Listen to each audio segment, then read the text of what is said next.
Hi everybody. In this video I'm going to be showing you how you would go about joining a new skein of yarn or joining a new color of yarn. So if you're working with the Maker Friends Scarf Make Along pattern, whether you're using the crochet pattern or the knit pattern, I'm going to show you how you would add a new color. Let's say you're working with some yarn scraps, which is what I'm doing for my crochet version right here. I'm doing a different color for every row. Or if you're just working up the knit or crochet version and you've run out of your one ball of yarn and you have to join a new ball. So I'm going to show you the crochet version first. All right, so I've got my first row done. All right, and I'm going to join a new color for each row so that it's striped. All right, so I'm going to be joining this gray marble color next. So I want to just show you guys how I would join this yarn. If you're in the middle, like let's say you're in the middle of a row and you need to join a new color, you would pretty much do the same thing. I like to try and end my yarn on an even row, but sometimes it's unavoidable. So if you have to join it in the middle, that's fine. I'm going to be showing you for the beginning of my next row here.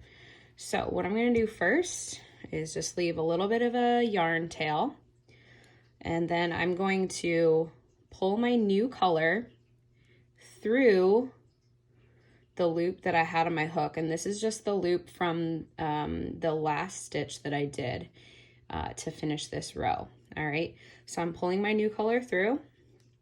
Now I have my new color on the hook, and I'm going to pull the end of that previous yarn color and pull it nice and tight.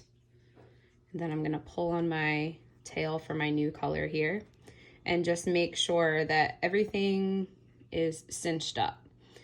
All right, for some people, if you don't mind having knots in your project, you might even want to do like a single knot. So I would knot the new color tail to my old color just to help keep it in place, and then later I would just weave those ends in.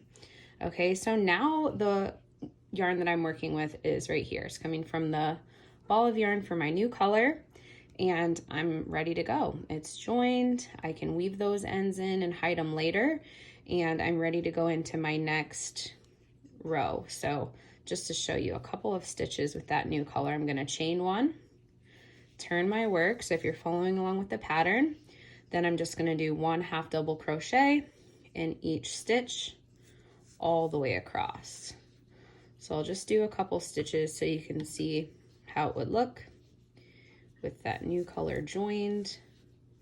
Again, if you're needing to join your next color or your next ball of yarn in the middle of a row, I would just go about doing it the same way. So wherever I am, I would just stop, loop my new color through, pull it all the way through so it's on my hook, cinch this up tight, and then start going. All right, and then these yarn tails, I would just weave in and hide those later. So that's how I would join a new color or a new ball of yarn for crochet. Slide this over.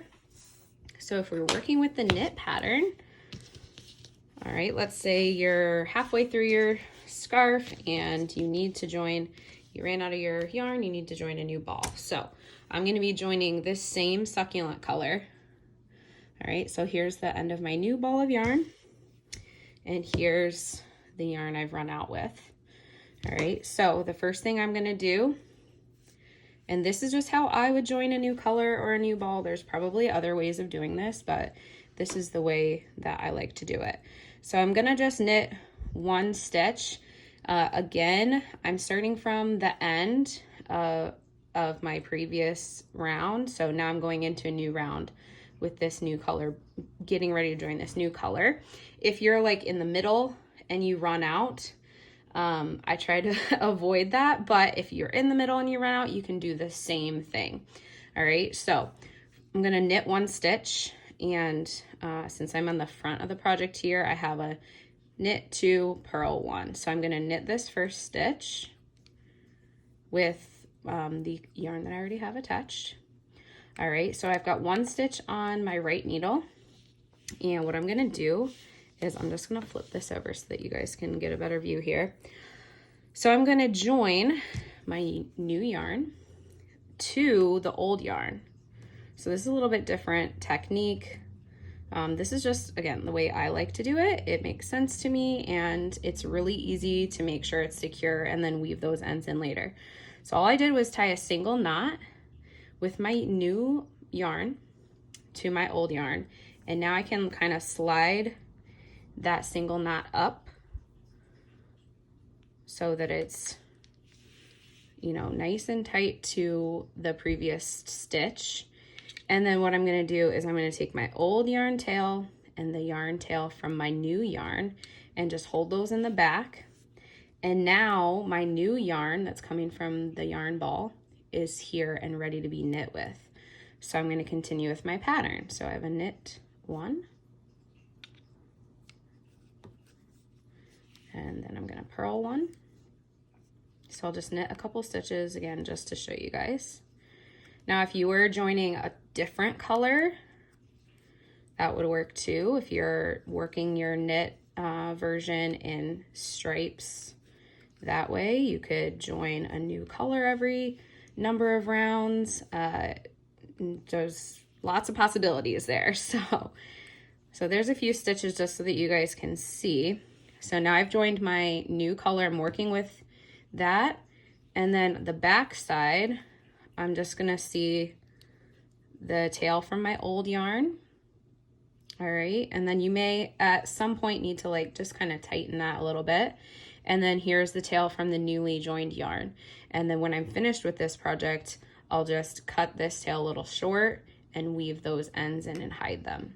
All right, so I'll do another video here sometime this week for you guys about weaving in your yarn tails and hiding your yarn tails, if that would be helpful for you guys. I have a video already on seaming the ends of your scarf up, so you can watch that, but we'll go ahead and do a video for you guys for that too. But I wanted to show how I would join a new ball of yarn or a new yarn color. So hopefully you guys found that helpful. If you have any questions at all, if you're participating in the make along, please reach out. I'm happy to help, and hope you guys have a great day. Happy knitting and happy crocheting.